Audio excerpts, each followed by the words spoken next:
Prakash join అవుతున్నారు, మా ప్రతినిధి ప్రకాష్. ముద్రగడ కన్నుమూశారు అంటూ తెలుస్తుంది. ఈ చివరి రోజుల్లో ఎలా గడిచింది ఆయనకి, ఆయన కుటుంబం పరిస్థితి ఏంటి ప్రజెంట్? నందు చాలా బాధాకర విషయం. ఎందుకంటే ఆయన ఆ ఉమ్మడి తూర్పు గోదావరి జిల్లాలో కాకుండా అలాగే ఏపీలోనే ఒక కాపు ఉద్యమ నేతగా, మాజీ కాపు ఉద్యమ నేతగా అందరూ కూడా తెలిసిందే. అటువంటి ఆయన ఉమ్మడి తూర్పు గోదావరి జిల్లాలోనే అలాగే కాకినాడ జిల్లాలోనే చాలా ఈ యొక్క రాజకీయ నాయకుల్లో ఎంతో కీలకంగా ఉన్నటువంటి నాయకులుగా కూడా ఒక వెలిగారు. అటువంటి నాయకులు అలాగే గతంలో మన ప్రధానంగా తెలిసిందే ఒక మాజీ మంత్రిగా కూడా చేశారు. మాజీ మంత్రి అటవీ శాఖ మంత్రిగా అప్పట్లో చేసినటువంటి పరిస్థితి ఉంది. ఈ నేపథ్యంలో ఆయన గత కొన్నాళ్ళ నుంచి కూడా రాజకీయాల్లో దూరంగా ఉన్నారు. కానీ ఒక్కసారిగా అతను ఇటీవల 2019 ఎన్నికల తర్వాత అయితే అతను యాక్టివ్ గా ఉన్నటువంటి పరిస్థితి. 24 ఎన్నికలకి అయితే ఆయన ఫుల్ ఫ్లెక్స్డ్ గా వైసీపీకి అయితే పనిచేశారు. ఎందుకంటే మన ప్రధానంగా అతను పక్కన ఇప్పుడు ఉన్నటువంటి పవన్ కళ్యాణ్ పై కూడా 2024 ఎన్నికల్లో కూడా అతను చాలా సీరియస్ అయిన కామెంట్ చేయడం కాకుండా అతనితో పవన్ కళ్యాణ్ ఓడించకపోతే తన పేరు మార్చుకునే స్థాయి వరకు కూడా వెళ్ళేటువంటి ముద్రగడ పద్మనాభం ఇప్పుడు అతను లేరు అనే వార్త అయితే ప్రతి ఒక్కరు కూడా అప్పుడైతే జీర్ణించుకోలేకపోతున్నారు. ఇప్పుడు కాపుల్లో ఎంతో తుని ఘటన అందరూ కూడా తెలిసిందే. కాపు ఉద్యమ నేత ఇప్పుడు ఏదైతే గత కొన్నాళ్ళ నుంచి కూడా ఆయన అనారోగ్యంతో బాధపడుతున్నారు. అలాగే కెల్లంపూడిలో తన నివాసంలో ఉంటూ కాకినాడలో పదే అనేక శస్త్రచికిత్సలు కూడా చేయించుకున్నారు. అప్పుడు ఆ సమయంలోనే అతను ఏదైతే డయాలిసిస్ సంబంధించిన కిడ్నీ సంబంధించిన సమస్యతో అతనైతే బాధపడుతూ గత కొన్ని రోజుల క్రితమే హైదరాబాద్ వెళ్ళారు. హైదరాబాద్ లో ఒక ప్రైవేట్ హాస్పిటల్లో గత కొన్నాళ్ళ నుంచి కూడా చికిత్స పొందుతున్నటువంటి పరిస్థితి ఉంది. ఈ నేపథ్యంలోనే అతని ఆరోగ్యం చాలా నిలకడగా ఉందని కూడా ఇటీవల ఒక 10 రోజుల క్రితం కూడా కొంతమంది నాయకులు వెళ్ళి కలిసి వచ్చిన తర్వాత ఆయన కోలుకుంటున్నారని కూడా చెప్పుకొచ్చారు. ఇదే విషయాన్ని తన తనయుడు ఎవరైతే ఉన్నారో ఆ గిరి కూడా తన తండ్రి కోలుకుంటున్నారు, ఎవరు కూడా హాస్పిటల్కి రావద్దని కూడా చెప్పుకొచ్చారు.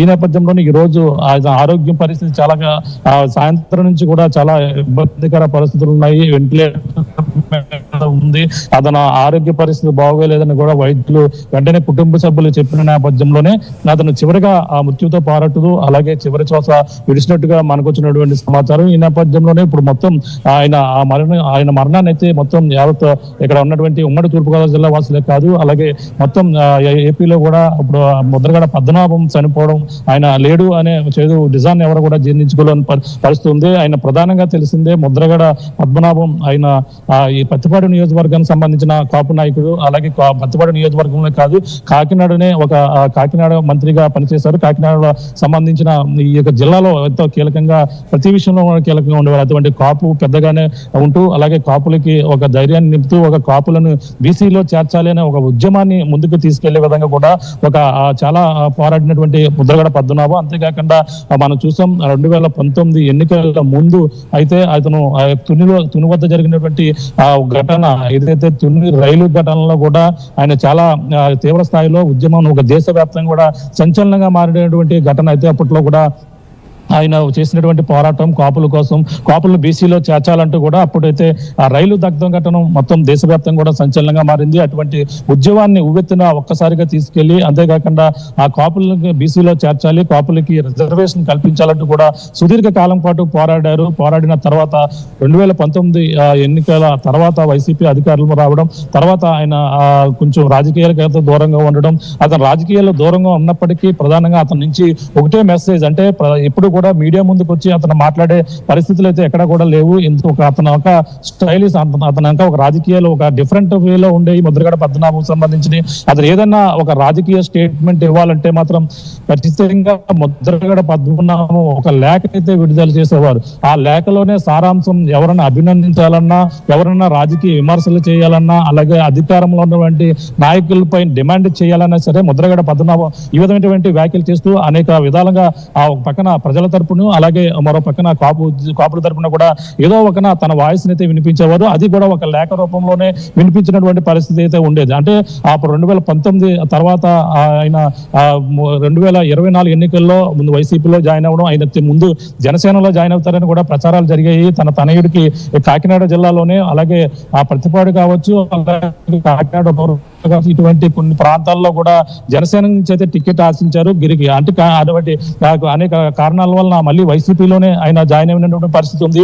వైసీపీలో అతను మళ్ళీ రాజకీయంగా యాక్టివ్ అవ్వడం, వైసీపీలోనే మంచి కీలకమైన నాయకుడిగా వెదవడం, అంతేకాకుండా పిఠాపురంలో పవన్ కళ్యాణ్ పోటీ చేసిన నేపథ్యంలో పిఠాపురంలోనే పవన్ కళ్యాణ్ సవాల్ విసిరే స్థాయికి రావడం, పవన్ కళ్యాణ్ ఓడిస్తానంటూ కూడా ఆయన సవాల్ వస్తుంది. ఎందుకంటే పిఠాపురంలోనే గతంలో కూడా 2009 ఎన్నికల్లో కూడా పిఠాపురంలో అతను శాసనసభ్యులుగా ఎక్కడైతే పోటీ చేశారో అప్పుడులో కాంగ్రెస్ పార్టీ నుంచి అయితే ఆయన బరిలో దిగినటువంటి పరిస్థితి ఉంది. పిఠాపురంలోనే ఆయన తన రాజకీయ అదృష్టాన్ని పత్తిపాడు నియోజకవర్గాన్ని వదిలి ఇక్కడికైతే రావడం జరిగింది. తదనంతరం కూడా పత్తిపాడు నియోజకవర్గంలో కూడా ఆయన పోటీ చేశారు. అక్కడ కూడా కొంచెం చేదనుభవం ఎదురైంది. తర్వాత మళ్ళీ పిఠాపురంలో పోటీ చేయాలని కూడా ఆశించారు. అక్కడ వంగా గీత ప్లేస్ లో ముద్రగడ పద్మనాభం అంటూ వస్తున్నారంటూ కూడా 2024 ఎన్నికల్లో కూడా ప్రచారం జోరందుకుంది. తానే ఇస్తున్నారంటూ కూడా ప్రచారం జోరందుకుంది. కానీ ఇక్కడ ఎన్నికల ప్రచారాల్లో ఇక్కడ వంగా గీతతో కలిపి పాల్గొన్నారు. కానీ ఇక్కడ పవన్ కళ్యాణ్ పై అతనే పోటీ చేస్తారని కూడా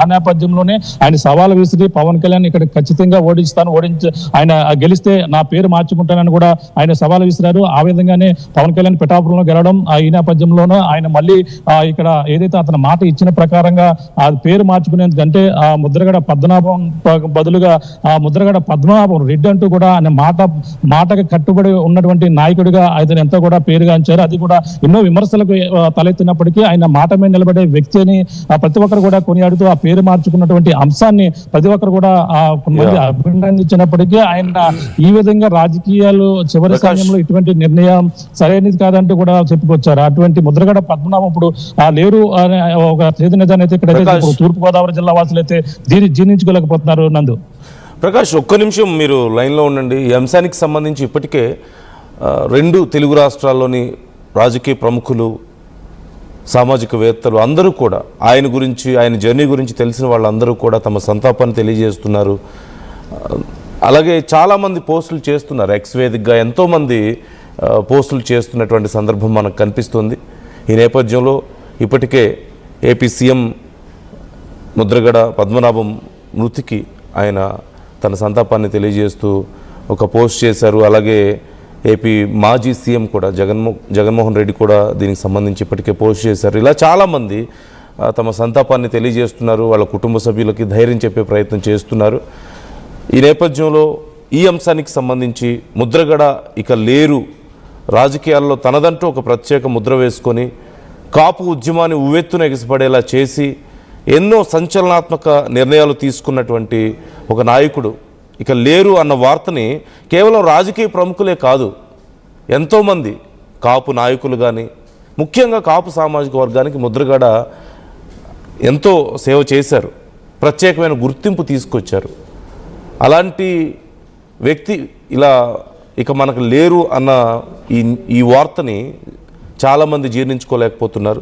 ఒకవేళ మీరు ఈ అంశానికి సంబంధించి మీరు కూడా మీ అభిప్రాయాలని మాతో పంచుకోవాలనుకుంటే, ముద్రగడ గురించి కానీ ఆయన రాజకీయ జీవితం గురించి కానీ మీలో ఎవరికైనా సరే ఆయనతో ఒకవేళ కనుక